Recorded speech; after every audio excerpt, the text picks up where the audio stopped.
കൊട്ടാരക്കര ഏറ്റവും ഒടുവിൽ ആലപ്പുഴയിൽ ലഹരി മരുന്നു കേസ് പിടിച്ചപ്പോഴും പ്രതിയായ ആ സ്ത്രീ തസ്ലിമ സുൽത്താന അവർ മൊഴി നൽകിയത് തനിക്ക് സിനിമയുടെ തലങ്ങളിലുള്ള ബന്ധങ്ങളെക്കുറിച്ചാണ്. പ്രധാനപ്പെട്ട രണ്ട് നടന്മാർക്ക് ലഹരി നൽകിയതുമായി ബന്ധപ്പെട്ടാണ്. എക്സൈസ് അതുമായി ബന്ധപ്പെട്ട തെളിവുകൾ ശേഖരിച്ചു കഴിഞ്ഞു.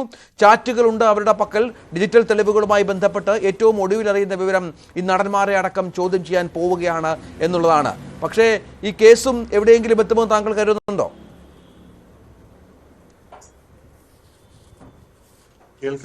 ശ്രീ ബൈജു കൊട്ടാരക്കര, കേട്ടിരുന്നോ? കേൾക്കാൻ പറ്റുന്നില്ല, ശരിക്കും ഒന്നുകൂടി ചോദിക്കാമോ? കേട്ടിരുന്നോ? ഈ കേസ് ഇപ്പോൾ ഏറ്റവും ഒടുവിൽ ആലപ്പുഴയിൽ ലഹരി മരുന്ന് പിടിച്ചപ്പോഴും മൊഴികളിൽപ്പെട്ടവരിൽ രണ്ട് പ്രധാനപ്പെട്ടവർ നമ്മുടെ സൂപ്പർ താരങ്ങളാണ്, നമ്മുടെ നടന്മാരാണ്.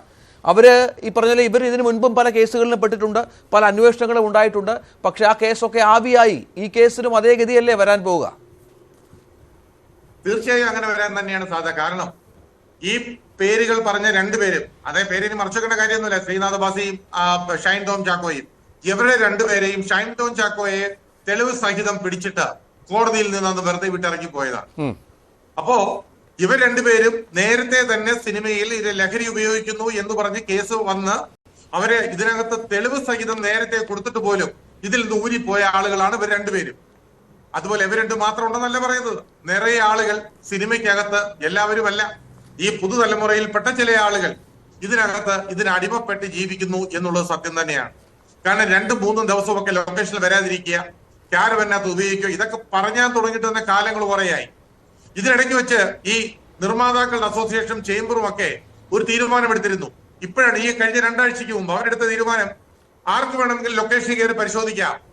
ഇത് കുറെ നേരത്തെ ആയിരുന്നെങ്കിലോ, അതായത് ഏണ്ടൊരു 1 വർഷം മുമ്പ് ഇതേപോലെ ഒരു സംഗതി വന്നപ്പോ അന്ന് ഈ ലൊക്കേഷനുകളിൽ കയറി പരിശോധിക്കണം, കാരവനുകളിൽ കയറി പരിശോധിക്കണം എന്ന് പറഞ്ഞപ്പോ ഇവിടുത്തുള്ള സംഘടന, ടെക്നീഷ്യന്മാരുടെ ഒരു സംഘടന, ഫെക്ക എന്ന സംഘടന, ആ സംഘടനയാണെന്ന് ഏറ്റവും കൂടുതൽ എതിരുന്നത്.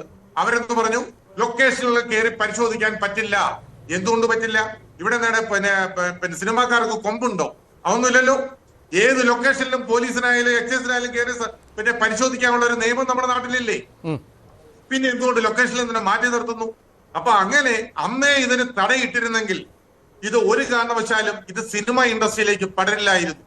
സിനിമ ഇൻഡസ്ട്രിയിൽ തന്നെയാണ് ഏറ്റവും കൂടുതൽ, ഞാൻ പറഞ്ഞില്ല, ഇന്നത്തെ ഈ ഡ്രഗ്സിന്റെ ഏറ്റവും കൂടുതൽ ഉപയോഗം നടക്കുന്ന ഒരു, അല്ലെങ്കിൽ സിനിമ ഇൻഡസ്ട്രി വഴി വിപണനം നടക്കുന്ന ഒരു സാഹചര്യമാണ് ഇപ്പൊ നിലവിലുള്ളത്. ഇന്ന് പിടിച്ച ആ ലേഡി തന്നെ പല പ്രാവശ്യം ബാംഗ്ലൂരിൽ നിന്ന് അവര് പിന്നെ രാസലഹരി കൊണ്ടുവന്നിട്ടുണ്ടെന്നൊക്കെയാണ് മൊഴി കൊടുത്തിരിക്കുന്നു പറയുന്നത്. അങ്ങനെയാണെങ്കിൽ ആ ബാംഗ്ലൂരിൽ നിന്ന് അവർ കൊണ്ടുവന്ന ഈ രാസലഹരിയും ഈ പറയുന്നത് പോലെ സിനിമയിൽ ഏജന്റ് ആയിട്ടാണോ ഇതിലെ ആളുകൾ പ്രവർത്തിക്കുന്നത്, അല്ലെങ്കിൽ സിനിമാക്കാര് തന്നെ, സിനിമ നടന്മാര് തന്നെ, സിനിമയിലെ ടെക്നീഷ്യൻസ് തന്നെ ഇതിന്റെ ഏജന്റന്മാരായിട്ടും ഇത് ഉപയോഗിക്കുന്നവരുമായിട്ടും ഒക്കെ നിന്നാൽ എന്തുകൊണ്ട് സിനിമ ലൊക്കേഷനിൽ കയറി പരിശോധിച്ചിട്ട് ഇവരെ ഇതാക്കുന്നില്ല, അല്ലെങ്കിൽ അവരെ അറസ്റ്റ് ചെയ്യുന്നില്ല? അതുമാത്രമല്ല, ഇവരെ അന്ന് തന്നെ അറസ്റ്റ് ചെയ്ത് നിയമത്തിന്റെ വഴിക്ക് തന്നെ പോയിരുന്നുണ്ടല്ലോ. ഇതൊന്നും ഇപ്പൊ സംഭവിക്കുകയില്ലായിരുന്നു. അതാണ് സിനിമയിൽ സംഭവിച്ചുകൊണ്ടിരിക്കുന്നത്. ഇവർക്കെല്ലാം കാവലാളായിട്ട് ചില ആളുകൾ നിൽക്കുന്നു. ഇല്ലെന്നുണ്ടെങ്കിൽ സിനിമാ സംഘടനകൾ ഒറ്റ തീരുമാനം എടുക്കണമായിരുന്നു. അന്ന് തന്നെ ചില അഴകുഴപ്പൻ ന്യായങ്ങൾ നമ്മൾ കേട്ടതാണ്.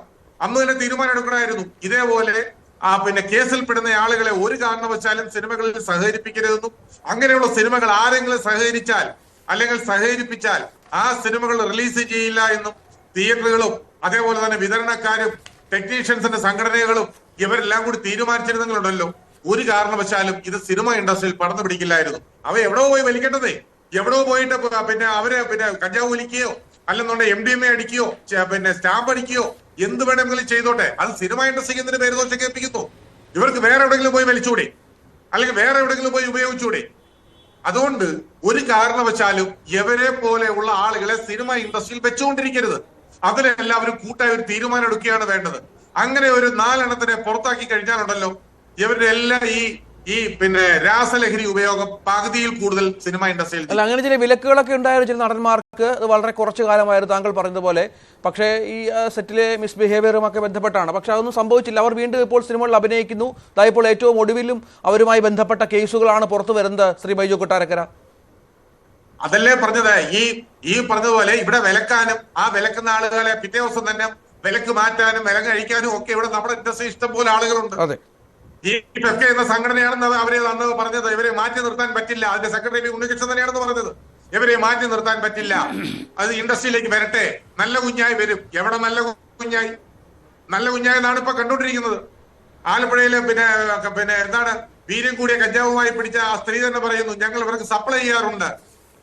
ഇതൊക്കെ ഞാൻ ചോദിക്കട്ടെ, ഇത് കേരളത്തിലല്ലേ ഏറ്റവും കൂടുതൽ നടക്കുന്നത്? ബാക്കിയുള്ള തമിഴുണ്ട്, തെലുങ്കുണ്ട്, കന്നഡയുണ്ട്, ഇതെല്ലാം ഈ സൗത്ത് ഇന്ത്യയിലെ ഇൻഡസ്ട്രികളല്ലേ.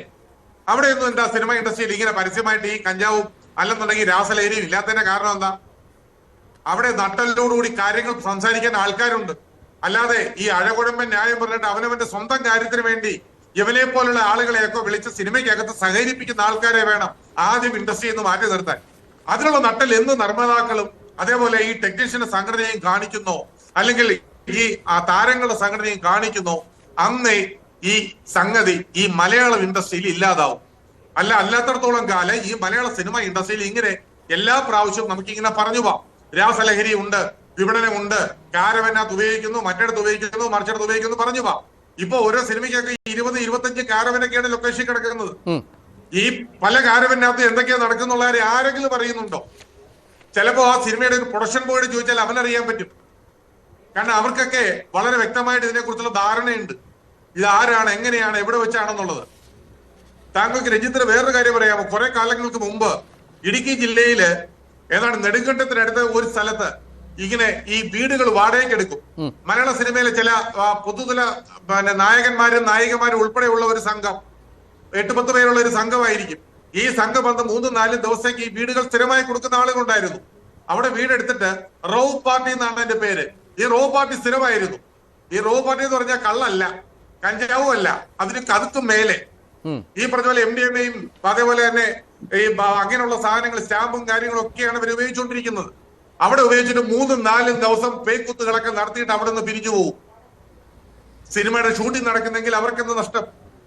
ആ ഷൂട്ടിംഗ് ആ ദിവസത്തേക്ക് മാറ്റിവെക്കും. 4-5 ദിവസം ഷൂട്ടിംഗ് ലൊക്കേഷനിൽ നിർമ്മാതാവും സംവിധായകനും ഉൾപ്പെടെയുള്ള യൂണിറ്റ് അംഗങ്ങൾ 100-125 ആളുകൾ ഉൾപ്പെടെയുള്ള യൂണിറ്റുകാർ അവിടെ രാവിലെ 8 മണിക്ക് വരേണ്ടവൻ ഉച്ചയ്ക്ക് 2 മണിക്ക് എത്തുന്നതും വൈകുന്നേരം 4 മണിക്ക് എത്തുന്നതും 2-3 ദിവസം ലൊക്കേഷൻ വരാതിരിക്കുന്നതുമായി എത്രയോ സംഭവങ്ങളുണ്ട് സിനിമയില്. ഇതൊക്കെ എല്ലാവർക്കും അറിയാം, നിർമ്മാതാക്കൾക്കറിയാം, താരങ്ങൾക്കറിയാം, ടെക്നീഷ്യൻസിന് അറിയാം. എന്നിട്ട് എന്തുകൊണ്ടൊരു നടപടി എടുക്കാൻ അവർ ജോസ് തോമസ് മറുപടി പറഞ്ഞ ആൾ അദ്ദേഹം ഫെഫ്കയുടെ പ്രകൃതിക്കാണ്. ജോസ് തോമസ്, നമുക്കറിയാം ഈ ഇപ്പോൾ